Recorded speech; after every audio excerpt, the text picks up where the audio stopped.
دوستوں welcome back.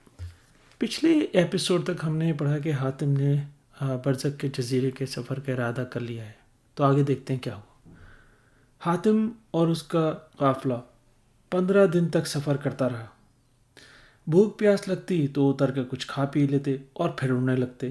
16ویں دن ایک پہاڑ پہ اترے. سامنے دیکھتا ہے کہ بہت بڑا شہر ہے. حاتم نے پریزادوں سے پوچھا یہ کس کا شہر ہے؟ پریزادوں نے کہا یہ دیو کا شہر ہے. یہاں آدم خور دیو رہتے ہیں. اس شہر سے گزرنا مشکل ہی نہیں بلکہ ناممکن ہے. حاتم نے کہا ٹھیک ہے، ہم یہاں سے صبح اس کا سفر شروع. دوسرے دن پریزاد اڑن کھٹولا لیے اس شہر کے قریب پہنچ گئے اور حاتم سے بولے آگے جانا ہمارے قابو سے باہر ہے. یہاں سے ہم اب اپنے ملک کو لوٹتے ہیں. حاتم نے انہیں رخصت کر دیا، لیکن ایک پریزاد حاتم کے ساتھ ہی رہا اور کہا میں تمہارا ساتھ نہ چھوڑوں گا، ہر حال میں تمہارے ساتھ رہوں گا. یہ وہی جگہ تھی جہاں حاتم کو چڑیا کے پروں کی راکھ ملنی اپنے جسم پہ ملنی تھی. اس نے ایک پریزاد جس کا نام مہر آور تھا اس سے کہا میں تو ان پروں کی راکھ جسم کو مل کر دیو بن جاؤں گا، لیکن تم میرے ساتھ کیسے چلو گے؟ اس نے کہا میں اڑتا ہوا تمہارے ساتھ چلوں گا. حاتم نے جسم پہ پروں کی راکھ مل لی.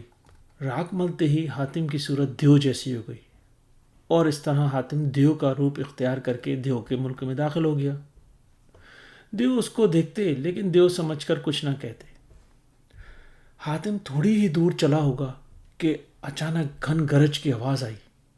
اوپر سر اٹھا کے دیکھا تو کالے بادل، اور تھوڑی دیر بعد اتنی دھواں دار بارش ہوئی کہ حاتم کے چہرے پہ جو راکھ ملی ہوئی تھی وہ سب اتر گئی.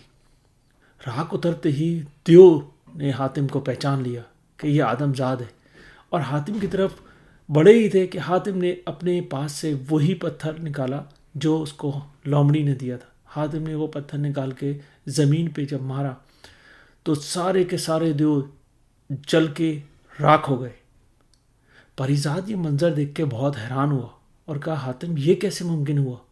حاتم نے کہا یہ پتھر مجھے لومڑی نے دیا تھا جس کی میں نے مدد کی تھی، اور اسی کی وجہ سے ہم ان دیو سے بچ گئے. 3 دن بعد وہ ایک دریا کے آگے پہنچے.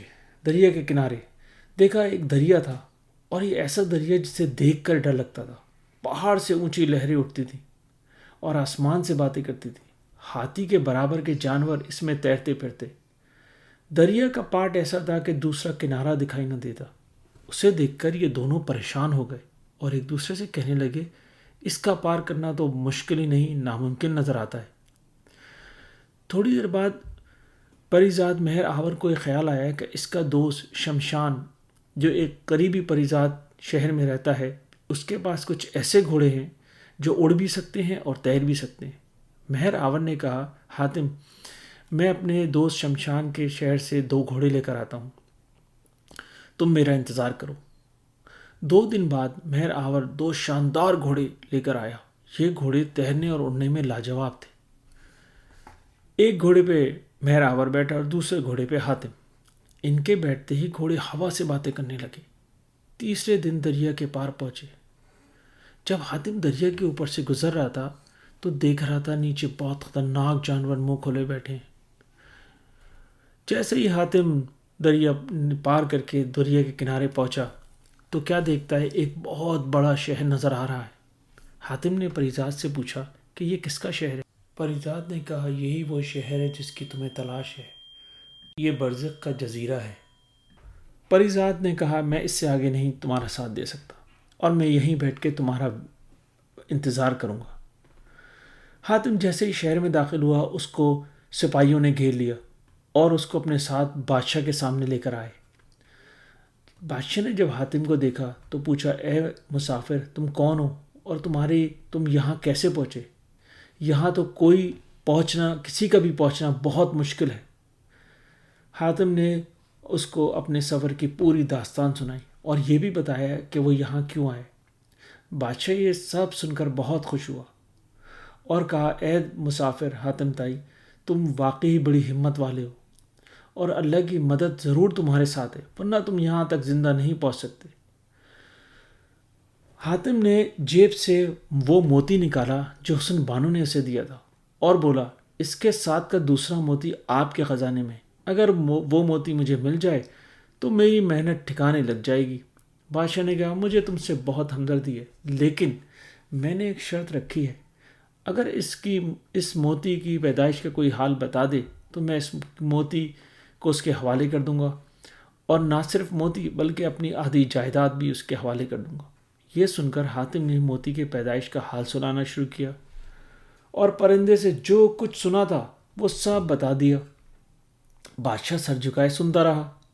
جب حاتم کہہ چکا تو اٹھا اور حاتم کو گلے سے لگا لیا، پھر وہ موتی منگوا کر حاتم کے آگے رکھ دیا اور اپنے وزیر کو حکم دیا کہ آدھی جائیداد اس کے حوالے کر دی جائے۔